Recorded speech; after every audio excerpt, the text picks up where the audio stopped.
कैसा ये इश्क है।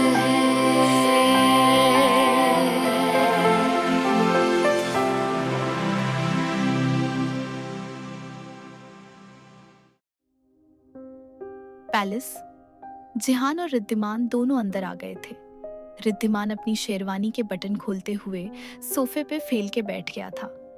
जिहान उसको देखते हुए धीरे से बोला, मेरी अलियाना को अगर आज कुछ भी हो जाता, मैं तुम्हें कभी माफ नहीं करता, और शादी करना तो तुम भूल ही जाते।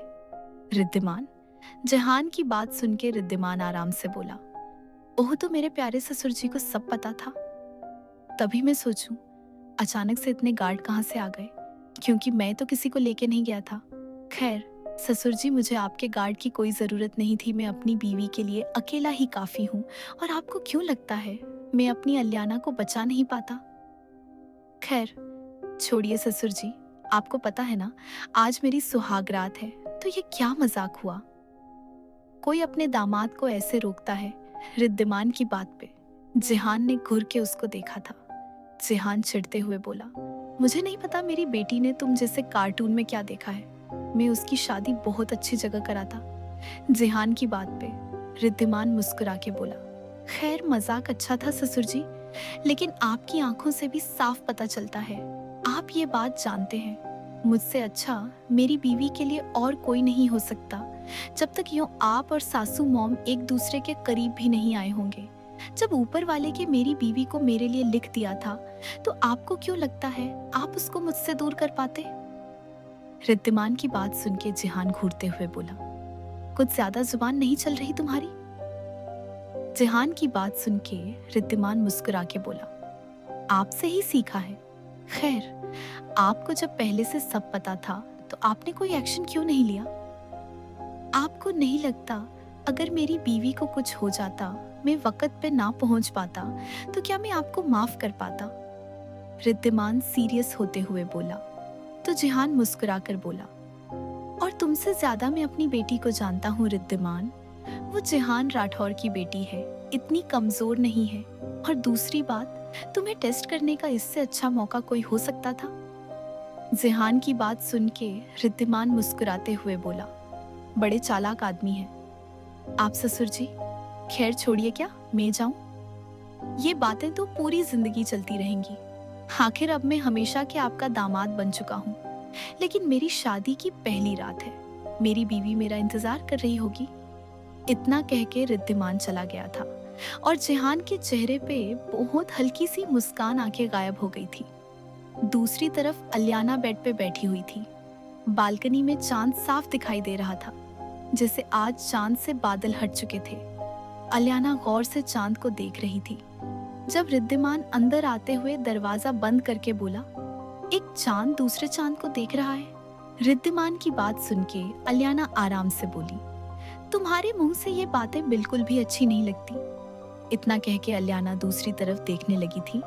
तभी रिद्धिमान उसके करीब आते हुए बोला, और ये कौन सा तरीका है अपने पति का वेलकम करने का, वो भी शादी की पहली रात को? रिद्धिमान की बात सुन के अलियाना बेड से उतरते हुए बोली, मुझे नींद आ रही है। और जैसे ही उसके बेड से नीचे कदम रखा, अचानक उसके मुंह से आह निकल गई थी। रिद्धिमान ने जल्दी से आगे बढ़ के उसको गोद में उठा लिया था। रिद्धिमान गुस्से से बोला, ये क्या बदतमीजी है अलियाना? तुम्हें साफ दिख रहा है तुम्हारे पैर पे चोट लगी है। क्या तुम्हें थोड़ा भी होश है? रिद्धिमान की बात सुन के अलियाना धीरे से बोली, मुझे सच में सोना है रिद्धिमान, प्लीज मुझे चेंज करने दो। अलियाना की आवाज हल्की सी भारी हो गई थी, जब अचानक ही रिद्धिमान का चेहरा सॉफ्ट हो गया था। रिद्धिमान जल्दी से अलियाना को अपनी गोद में बैठाते हुए उसकी गर्दन के किस करते हुए धीरे से बोला, क्या हुआ अलियाना? अचानक से मेरी बीवी मुझसे नाराज क्यों हो गई? क्या मैंने कोई गलती करी है? प्लीज बताओ। और गुस्सा तो मुझसे तुमसे होना चाहिए। अलियाना, तुम अकेली बिना मुझे बताए हमारी शादी छोड़ के भाग गई। रिद्धिमान की बात सुन के अलियाना अपनी आंखों में आए आंसू साफ करते हुए बोली, तुम्हें पता था ये सब सोनिया कर रही है? उसके बाद भी तुमने मुझे कुछ नहीं बताया। वो तुमसे ऑब्सेस्ड हो चुकी थी, और तुमने उसके बाद भी उसको ऐसे ही छोड़ दिया। क्यों? क्या तुम्हें एक बार मेरा ख्याल आया? क्या तुम्हें एक बार ऐसा लगा तुम्हें मुझसे बताना चाहिए, मुझसे बात करनी चाहिए? नहीं रिद्धिमान। अलियाना की बात सुन के रिद्धिमान धीरे धीरे उसकी ज्वेलरी उतारते हुए बोला, अच्छा तो मेरी बीवी मुझसे इसलिए गुस्सा है? मैं जानता हूँ अलियाना, तुम्हें गुस्सा आ रहा होगा, और मैं ये भी नहीं कह रहा तुम्हें इस बात पे गुस्सा नहीं करना चाहिए, लेकिन क्या तुम्हें अपने रिद्धिमान पे यकीन नहीं? क्या तुम मुझे जानती नहीं? मैं जानता था सोनिया कुछ नहीं कर सकती, उसकी इतनी औकात नहीं, वो यहाँ तक पहुँच पाए, लेकिन तुम्हें उसके बारे में पता चल गया और तुम उसको लेके आई। अलियाना, कई बार सोच समझ के काम लेना पड़ता है। मैं उस मामूली सी लड़की के चक्कर में हमारी शादी खराब नहीं करना चाहता था। मैंने सोच लिया था मुंबई वालास जाके मैं उस जैसी घटिया लड़की से बहुत अच्छे से डील करूंगा। इतना कह के रिद्धिमान ने सारी ज्वेलरी साइड टेबल पे रख दी थी। अलियाना रिद्धिमान को देखे जा रही थी। रिद्धिमान अलियाना के लहंगे के दुपट्टे को साइड करते हुए धीरे से बोला, मैं जानता हूँ तुम्हें मुझे गुस्सा आ रहा होगा, तुम मुझसे नाराज होगी, लेकिन मैं हूं ना, मैं अपनी जान की सब नाराजगी दूर कर दूंगा।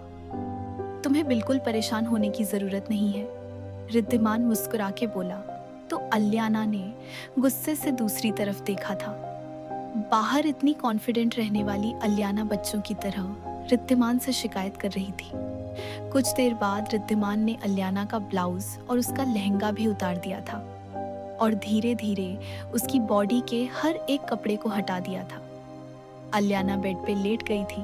उसकी पूरी बॉडी पे लाल निशान थे। उसको इतनी भारी ज्वेलरी और कपड़े पहनने की आदत नहीं थी, और आज तो वो इन कपड़ों में भागी भी थी, नीचे भी गिरी थी, इसलिए ज्वेलरी और लहंगे के महंगे वर्क ने अलियाना की सॉफ्ट स्किन के निशान डाल दिए थे। रिद्धिमान ने अलियाना की बॉडी के हर एक हिस्से के किस करा था, जिससे अलियाना अंदर गर्मी बढ़ चुकी थी, लेकिन वो ऐसे ही लेटी थी। रिद्धिमान धीरे से अलियाना के पैरों को अपने हाथों में लेते हुए बोला, तुम्हें सिर्फ आराम की जरूरत है, हम अपनी सुहागरात कभी भी मना सकते हैं। अब तो तुम हमेशा मेरे साथ रहने वाली हो। मिसेस अलियाना रिद्धिमान ओबरॉय। रिद्धिमान की बात पे अलियाना ने सुकून से अपनी आंखें बंद कर ली थी। फाइनली अब सारी दुनिया जानती थी रिद्धिमान की बीवी कौन थी और अलियाना का पति कौन था।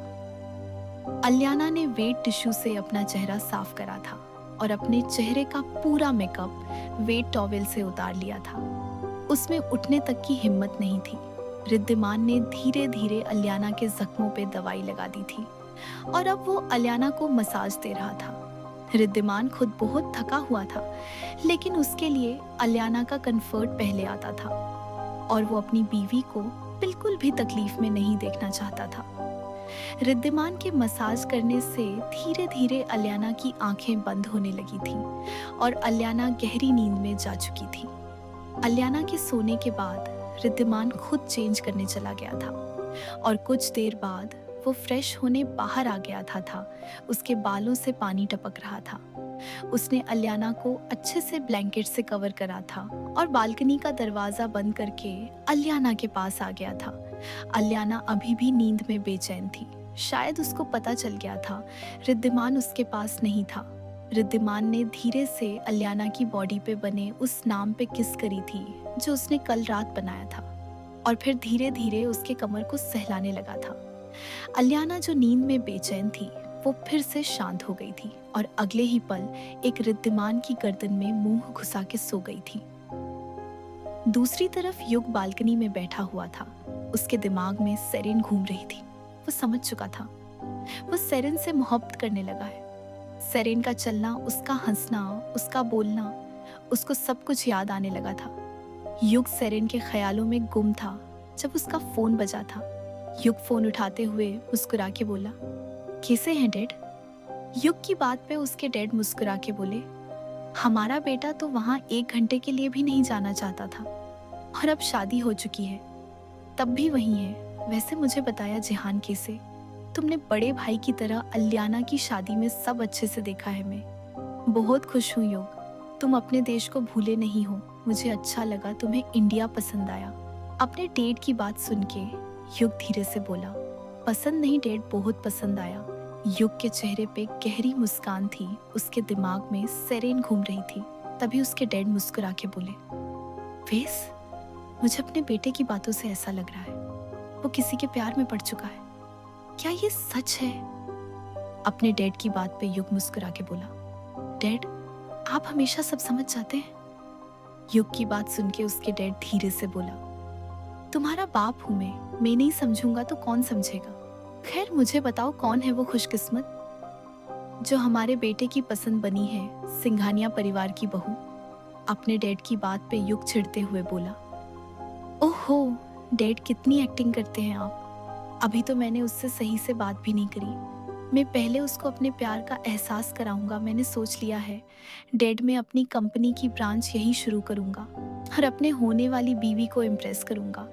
युग की बात पे उसके डैड धीरे से बोले, ओह, तो मतलब हमारे लाडले का वापस आने का इरादा नहीं? जैसे ही उसके डैड ने ये कहा था, नहीं डैड, मैं कोशिश करना चाहता हूँ। वेस भी आप कह रहे थे आप हमारी इंडिया वाली ब्रांच संभालेंगे, तो मैंने सोचा क्यों ना मैं ये काम कर लूँ।